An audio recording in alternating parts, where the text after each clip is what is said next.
Stories of innovation and success from the vibrant communities of rural Nova Scotia. This is Ignited. Hey there, welcome to Ignited the podcast, where we celebrate innovation and rural success. I'm Wade Cleveland. I work for a rural innovation hub called Ignite. We help build the economy in rural Nova Scotia by bringing together startups and industry, youth and community. Today we're talking with Keith Gelhorn, the CEO and founder of ADDvocacy, an ADHD coaching and training business he put together in 2012. Now, Keith was himself diagnosed with ADHD and anxiety at the age of 34, was put on anti-anxiety and ADHD medication, but quickly realized that while pills did help him focus to a point, it did little to change the years of accumulated bad habits. Through necessity, ADDvocacy was born. Keith, like many others dealing with neurodivergence, was unable to find proactive strategies and support for his challenges and found that too many youth and adults faced the very same problem. His story is another inspiring story of resilience. Keith, thank you so much for taking the time to do this. It is much appreciated. Thank you so much for having me. So let's start with you and your story, because I know it is quite a story, and the problems that you had led to what you're doing now. Basically, how it started is I was adopted into a family full of high achievers. My dad's an accountant, my mom's a nurse, and my sister, who was born naturally to them 2 years after I was adopted into the family, she has a Ph.D. in behavioral genetics, trying to figure out why she turned out the way she did and I turned out the way I did, given the exact same upbringing. So my dad had a thing that everybody should be created equal, which works great if you're dealing with two people who are equal, and we were definitely not. So she was like an all-star athlete, academic, got a full ride scholarships down in the States for school and everything else. And then there was me. So she was in French immersion elementary school and getting straight A's. And I thought if I went into French immersion, maybe I get to do the same thing. So I went in grade 6, the first late French immersion class in Canada, as a matter of fact. And anyways, all the report cards said, if Keith actually spoke French, you might actually do well. Then I went off into junior high, and it was kind of 50% French, or more 80% French, 20% English. And any big transition was always massively problematic, right, for me. So literally all through school, my biggest problem was in math. So I spent every summer in summer school for math. I got in a whole bunch of trouble. I was saying earlier, I got suspended for the first time in grade primary, but I got suspended many, many times over the next little period of time. And in grade 10, my parents finally decided to put me in with a psychiatrist. And I remember going to this guy and just wasting time. It felt like I was talking to him, and I didn't understand why I was there. I remember he had had me draw my parents as animals. So I'm like, my mom's a giraffe because she's tall. My dad's a crab because he's crabby. Like, what does it have to do with anything? And but one thing he did notice is that I had a knack for helping people. I always was like that. I was always good with kids when I was little, and he helped me get my first job, actually, working with kids with autism and Down syndrome at a community center. I was making $50 a week, so I'm dating myself a bit there.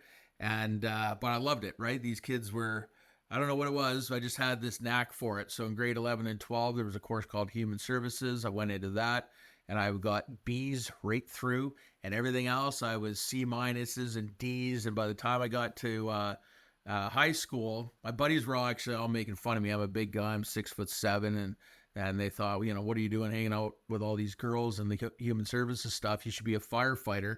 And I was easily influenced by other people. I even to this day, I often have trouble trusting my instinct, because it didn't really matter what I did when I was a kid. It was always wrong. So anyways, for that, I needed to go into science in grade 12. I walked into the class, walked right back out. Could have been written in Chinese for all I cared, and went right by where I should have dropped the course. And anyways, figured it was kind of all said and done. And anyways, at the end of the year, I get called into the principal's office, and they said, you're going to have to write these exams. And I said, well, I'm going to fail. And he's like, well, Keith, keep your performance here at this school. Doesn't matter what you do in life, you're always going to be a failure. And I left with a chip on my shoulder, and that, I compare it to having like a sack of bad memories just follow me around. So it was expected by us to go off to university, as most parents do. And so I went off and I started studying a bunch of random stuff, but I wanted to be a social worker. I knew that 100%. So in, sociology and psychology, I was getting B's. In economics and all the other filler courses, I was failing everything. And so after the first semester, I had a B in English, failed philosophy, and I failed whatever the other course was. My dad looked at what I did. He's like, I saved up my whole life for this. And he kicked me out of the house for being defiant, essentially. And I was like, man, if you only knew how hard I was trying. He just had no concept, right? So anyways, I struggled on my own for the next 6 years. Finally had enough credits to get into the School of Social Worker at University of Victoria, which is the only place I wanted to go. He looked at my transcript and I had around a 70% average. And he said, man, based on these grades, there's no way you'll succeed at higher academia. Go get a trade. I hear plumbers make good money. And the last thing on earth, I always said that I always wanted to be was a plumber. Just the idea of sitting under somebody's sink, and I don't deal with smells well and all that stuff. So right around that same time too, I actually met my birth dad. So he'd been looking for me for 7 years with the wrong birthday. Should have known right there was an issue. But anyways, when he found me and also introduced me to my birth mom. They're not together anymore, but meeting them was like I instantly knew I was cut from their cloth versus that family that I grew up in. And it was like kind of a sense of calm. So when I was 27, 28, I had an injury that put me off work for a year. And in that time, I'm watching all my friends dusting me, essentially, right? So everybody's, 27, 28-year-old. They're all getting married. They have nice cars. They've got their nice houses. And I was, at the time, I was driving a truck down in the States working for this hydraulics company. It wasn't until I was 28 that I actually kind of figured, okay, maybe I should do something. And so I joined a trades-related program at a local nonprofit that deals with employment, and sent out like 100 resumes. First company wrote me back, plumbing company, of course. And so that's what I set out to do. I said, I might as well get it done. And in the trades, actually, I worked in the trades my whole life. So I did hydraulics for years. I worked at a sign company. I did all kinds of odd jobs. And I wasn't great with verbal instruction or even written instruction. But one of the guys in the plumbing, he at one point drew a schematic drawing. So like a 3D drawing. So once I had a picture, then I could sit down and do it. And once I had the picture of what to do, prior to having the picture, I was lucky if I could do, a suite in a high rise in like 2 days. After I learned how to draw the picture and learned some different ways, like I used to go up and drill holes for the floor above and drop plumb bombs down, lay it all up on the floor. Anyways, I could do 4 suites a day. So I was just flying pipe up like I was going out of style. But the issue that happened over those years was that people would see me on one thing and say, oh man, this guy's awesome at doing one thing, but I could never wrap it together. So as I started moving up the ranks and more responsibilities started coming, I couldn't do it, right? It was overwhelming. And then when I was 31, so in my 3rd year, my birth dad committed suicide, or completed suicide, I guess is the right language. After he died, I started to get to know his extended family, and they were telling me about all these symptoms that he had. And I was like, man, this sounds just like me. So he had wicked anger management problems. He was all over the map. When I went to clear out his property, he didn't have one Bobcat, right, for his little excavation business. He had like 10 of them. He had 30 SUV, he liked Toyotas. He had 30 of those, and nothing was like completed, right? So then I started to realize kind of that really the nature versus nurture. And something clicked in my head. I wasn't ready to take the ownership until a little later on. So anyways, I got my tickets in 2007, moved from Vancouver up to Kelowna, was offered 5 years worth of work. Everything was going great. And then 2008 hit. My company went from 77 of us to 4 in 6 months, and I was the last guy cut. Following that, I had the biggest mental health breakdown of my life. My wife-to-be came home, saw me basically curled up on the floor. Like I was just Yeah, I hit the rock of rock bottoms. And she encouraged me to reach out to mental health. So I did. Within a month, I was able to get in. And in Kelowna, where I was living, we were allowed 10 sessions with a mental health counselor. Here in Nova Scotia, it's only 3. So thank God I had the 10. But on the 9th session, things are going along. We're dealing with grief, and I was diagnosed with anxiety and depression during that period of time. And then by the 9th session, they're like, okay, we're going to have to wrap it up. And I was like, I'm not leaving. Like, what are you talking about? I'm not wrapping it up. I just got started. I said, like, how do I stay? And they said, well, only people who are suicidal can stay. And I'm like, no problem. Give me the phone right in front of her. I hit the clinical social worker. I was, oh, yeah, I'm going to drive my car off the bridge and maybe hit a bus on the way down. And they're like, oh, you should totally stay. And I was like, yes, I should. Right? No intention of doing it. But, I learned how to play the game over the years. And so I stayed, and I went same day, same time for 2.5 years. And I completely changed my life. So I did cognitive behavioral therapy, dialectical behavioral therapy, grief therapy, anger management twice. Basically flipped out the other end. And I said, man, I can recite to you how I think, and act, and feel the way I do 1,000 times over. But I wanted, at that point, I'd had a back injury again at work, killed my plumbing career altogether. I went to this ADHD support group, met people who kind of felt and acted like I did. I went to the guy at the front of the room. I said, what do you do for work? And he told me he was an ADHD coach. And this is way back in 2010, right? Coaching is much more common now than it was then. I literally went full hyper focus into it, found all the schools. They were all over on the East Coast, and realized after I went to the community college in Kelowna, they basically said, if you come to school here, you're going to work in a group home or a community workshop. And I was like, I don't want to do that. I want to do the coaching. So I flew out here, went to NSCC, and met a lady. Her name's Joy LaRusick. She was the Disability Accessible Advisor. And in 10-minute chat, she said, that's an amazing idea. Anything we can do to support you, we got your back, which I've had a million ideas over the years. I'd never heard that from my family, friends, anything. Everybody thought my ideas were out in left field. And that's all it took. One person saying, I believe in you. I sold my house. I moved out here. I went to NSCC with the expectation of becoming a clinical social worker. So I was planning on like 8 years worth of work. But I ended up getting my first client actually through Dalhousie University within 4 months of moving out here. So the person didn't need a therapist. They didn't need a tutor. They demanded an ADHD coach as part of their accommodations. I happened to be here running it. I got my first client that way. In 6 weeks, I got her from a 77% to an 85%. The next year, I took 10 clients, and I took all the low-hanging fruit. I figured a formula essentially is just give me all the people that you don't want to deal with. So the angrier they are, the more pissed off they are, the more problem or barriers they have. Give them all to me. I'll take them off your hands. And it worked ridiculously well to the point where all 10 of them not only graduated, but the lowest marks they were getting are like mid-70s.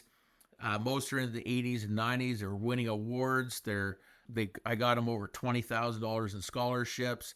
And from there, in my 4th semester at NSCC, I got permission to coach at every post-secondary institution in Nova Scotia, won Entrepreneur of the Year, started working with Nova Scotia Works locations, because I noticed like when I was finishing up with the students and they were going into careers that they needed more help. So I figured out grants that could work from that perspective. So they would handle all the paperwork and they just hand me the client. I go work with them for another 3 months. And then from there, I also worked for CEED as well. So I'd coach in the self-employment benefits program there for 9 years as well. And ever since, just been focused on that kind of transition. So we do coach students in high school. We got a post-secondary transition program. College students is a big one. So I get 100% funding every semester. You come in first year, you can stay right through Ph.D. and get one-to-one coaching the whole way through. It's all free. If they are either unemployed, underemployed, had COVID, whatever, I get funding through Nova Scotia Works to potentially come and work with us. And then the entrepreneur stuff, we can run it. I just closed a client this morning and he's like, is that a medical thing? And I was like, nah, put it through his business coaching. And it's like, same thing. And it gets a full write-off for that. But even that, I'll get funds for that too, right? I'm a wizard with grants. So that's kind of my thing. So that's my long-winded story. I want to tell you about our Igniting Women in Business series at Ignite, providing rural women entrepreneurs an opportunity to connect, learn, and build their network through a series of initiatives, including a speaker series, Young Women in Business galas, and a business retreat. We hope to inspire and empower diverse rural women in business across Nova Scotia. The sessions offer a space for women to discuss challenges that are faced by rural women in entrepreneurship, with opportunities to learn, network, and socialize. Women supporting women is a powerful thing. For more information on Igniting Women in Business and to sign up for our events newsletter, visit igniteatlantic.com. What are the basic symptoms of ADHD? It's a term that gets thrown around so much. Yeah. That sometimes I'm not even sure. It's like there's this umbrella and whatever it might be gets attributed to it. Yeah, so there's 3 types of ADHD. Just that's one thing to understand as well. So back in our day, so I'm almost 50. I assume you're probably around my age, but back in our day, the only people who were getting diagnosed of the kids were bouncing off the wall. So that would be the hyperactive impulsive subtypes. That's physical hyperactivity. So think about Dennis the Menace or Bart Simpson, that kind of a personality. That's physical hyperactivity. But again, that's only 7% of the population, usually in kids. Then there's inattentive ADHD, which is more hyperactivity of the mind. So that's just racing thoughts. We go up and down like a yo-yo in terms of our emotions. We experience rejection really difficultly.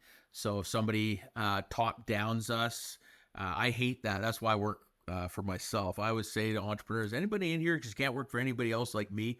Like if somebody's telling me what to do, I am combative, right? I just want to, I always know that there's a different way to going about it. But anyways, we all also with the inattentive side, you have the disorganization, problems with time management, poor communication skills, anger. They call it now intermittent explosive disorder. So you go from 0 to 100 in 2 seconds. With me, I'd be yelling, screaming, punching walls, road raging. There's a reason why my knuckle looks the way it does, and I have nice arthritis because I never figured out there was 16 inches between the studs when I was nailing them when I was pissed off. Again, overwhelmed, like easy overwhelm. We take on way too much and then burn ourselves into the ground. So a lot of what people think is depression and anxiety is not that at all. It's actually ADHD burnout for us. We take on way too much. We have no construct of really what happened yesterday and what's going to happen tomorrow. We're just kind of living in the moment. And then all of a sudden it starts building and building and building. We're saying yes to everything. And then all of a sudden we just can't do it anymore, right? So we have these high highs and low lows.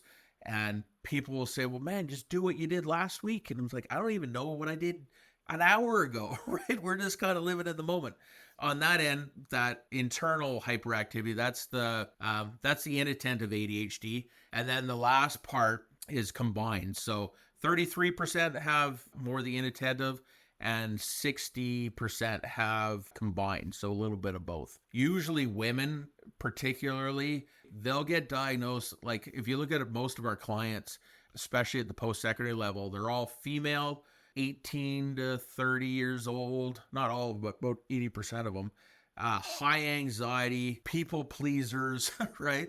And they just implode. They take on everything and then they'll go and go and go and then they can't do it anymore. But on paper, they're all straight A students, but they're also the ones that are getting like 96% on an exam, and they'll be in the office that same day, say, why didn't I get 100, right? And they just can't let it go, right? It's this obsessive thing. And it's okay pre-kids, but then those same women are usually going in and they're going to be mothers, right? But as they transition into parenthood, same with the guys too. It's one thing to manage your own lives, and then you got the parenting thing on top of it, and then you're into a whole nother gamut of challenges. So, yeah. When it comes to getting diagnosed as an ADHD person, a neurodivergent person, I would think that the younger you are diagnosed with those issues, that those issues get addressed, the better. Now, you were, 34 years old before you were finally diagnosed, right? Yeah. Was it a relief to feel that, there was an explanation for what you've been going through your whole life? Yeah, that's exactly what it is. It's almost like a grief cycle, to be honest. So the first stage is like, holy crap, like, how did nobody see this? That was my number one feeling is like, how could you not have seen it? And if you go back, all my report cards are exactly the same, like super chatty in class, never does his homework, right? Combative, like like it's all over. So the first thing, I was like kind of an elation that I had it. Second thing, I went back to talk to my parents about it too. And they felt a ton of guilt. That's the sad part, right? That because if they could have identified it, then I could have potentially made changes over the years. I mean, I don't regret it, but life would have been way easier if had I been identified early. One of the challenges that we have here in Nova Scotia, though, is there are 150,000 Nova Scotians with no family doctor, not even counting all of the immigrant population, the people are coming from away, all the students, right? You probably add another 50,000 people on top of that that aren't even residents, and nobody can get assessments. So the hardest part is getting assessed for it, to be honest. So in 2015, I was working out of one office, the Atlantic ADHD Center in Dartmouth. I realized that that doctor was the only one in Nova Scotia that was available. And I was like, for the entire population, you're like 1 million people and one person, right? And, you know, his wait lists are over a year and appointments were way too quick and everything else. So I started looking. I had this dream. I actually wrote it out. And I had this vision of an umbrella organization where you had diagnosis, prescription, coaching, counseling, alternative treatment. All my buddies, because I've coached tons of neurodivergent entrepreneurs, and I had them all under there. So you'd have like a one-stop shop. If you're neurodivergent, you come to us, and away you go. The part that was missing was finding the doctor, right? So I've been looking, honestly, for like 7-8 years. And then all of a sudden I see this other guy named Dr. Hanif Chatour, based out of New Brunswick. His company's called Beyond ADHD. And I connected with him last October and said, hey, like, I see you're just getting going. Is like, what do you offer? And what he has is nurse practitioners. So the nurse practitioners in his company can not only give you medication, but also monitor it as well. Beyond ADHD is a full service. He deals with children, youth, and adults. I laid out my little dream and I said, have you ever considered having coaches as part of your thing? And he's like, why, do you want it? I said, yeah, that'd be amazing. He's like, okay, send me the link. We'll put you on your website, right? So we do all the coaching for him now. Tell us a little bit about ADDvocacy itself and you putting it together. I Sure. know that it was born out of necessity, as you put on your website, and it certainly seems that way. To create something from nothing is a pretty amazing thing. You should be congratulated for that. I appreciate that. It was born out of meeting that other coach, because I'd been looking for so long. When I was in Kelowna, I knew I needed something beyond counseling. Counseling is to help you understand why you think and act and feel the way you do. I always did stuff around that. So I did Big Brothers for like 8 years. And it was funny, the last company that I worked with in plumbing, as it was all kind of tanking downhill, I was always good at noticing people's interest and wondering why they were doing other things. So like, of that company, 12 of us got laid off. 10 of us now run our own businesses. So I was like, hey, Derek, you like doing teaching goalie stuff. Why don't you do that for a business? That's what he does. Another guy runs CrossFit gym. One guy's still a plumber, but has his own show. And it was just like a knack that I always had, right? And so where it really culminated is one of the guys that I talked out of plumbing. I was like, why are you in there? You hate it and everything else. And he went back to school to do child and youth care and was loving it. And then right in that thick of things, after I got diagnosed and I'm kind of in limbo, I phoned him up and I was just like, yeah, my back's screwed. I can't do plumbing. And he's like, why are you doing plumbing anyways? You know, you talked me out of it and I've been doing something you love and you know you should be in something there. And he's like, take a dose of your own medicine, man. Like, get out of there. And I actually, in hindsight, it was just before my back injury, probably like a month or so before that. It was weird. Like the day before, I was lifting this massive pipe and just no problem doing it. The next day I'm shoveling and turn the wrong way and out goes my back. So I went to the doctor and he said, I'm going to have 6 months off work, right? This is another thing that's really common for people with ADHD is we're people pleasers. So I'm like, I'm not taking that time off. I'm getting right back in my car. I'm going right back to the job site tomorrow, and which is what I did. And I showed up on the job site and he's like, Keith, you made 2 mistakes today. Number one, I used to take the plans home, color code them. Red was hot, blue was cold because I couldn't. I also have a number of learning disabilities, so I always get them mixed up. And then second of all, you told us you had ADHD. So that was a piece. And then you showed up 2 days before your 3-month probation. Now we don't have to give you a reason to fire you. Pack your bags and get off the job site, right? I was like, man, I thought I was doing the right thing. And there's a lot of people with ADHD who do this. Like, we think what we're doing is right, but it's more that impulse. We're not really thinking things through, right? So the big motivator there was, again, my buddy telling me to get into it. Going to see this coach, and he's just talking about that people didn't show up, and he just had a poor attitude. And then the third big part was having that one person say it's a great idea. I don't know. I've been able to maintain a hyper focus on it now for 12 years, so I must be doing something right all these years. Yeah. If somebody needs you, how do they do that? We can take students, I say as young as grade 12 personally, because we primarily focus on adult ADHD. There's other coaches that can do the younger kids, but that's not really our forte. We like grade 12 and up who are highly motivated. You have to be in a position to want coaching.